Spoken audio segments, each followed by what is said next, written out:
On n'en parle pas, et pourtant la migraine figure parmi les toutes premières causes de handicap au monde, et c'est la numéro 1 chez les femmes de moins de 50 ans. Pas le cancer, pas le diabète, les maux de tête. 3 milliards de personnes touchées et on pense encore que c'est une question d'hydratation et d'écran. Mais la science est unanime, c'est multifactoriel. Troubles du sommeil d'abord, quelques nuits de sommeil réduit augmentent ta vulnérabilité et l'insomnie multiplierait par 3-4 ton risque de migraine. À sens bidirectionnel, c'est-à-dire que l'un aggrave l'autre. Et qui voilà, qui est partout dans les villes et dans les campagnes, le stress. Dans une étude de 7000 personnes, 58% des participants estiment que le stress est le premier déclencheur. Et est-ce que tu savais que les femmes transgenres sous traitement œstrogénique présentaient des fréquences de douleur égales à celles des femmes, bien supérieures à celles des hommes? Donc oui, les hormones sont pas un détail. Le tabac, l'alcool et la caféine en excès seraient des amplificateurs, et on n'oublie pas l'activité physique qui majoritairement réduit les douleurs, mais qui peut aussi être déclencheur. Alors où je veux en venir ?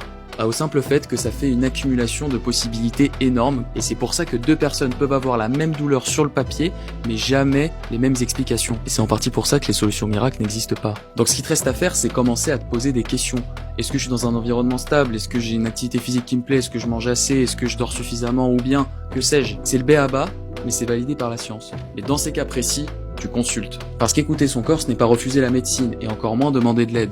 Alors, hydrate ta compréhension, et ta tête te prendra moins de haut.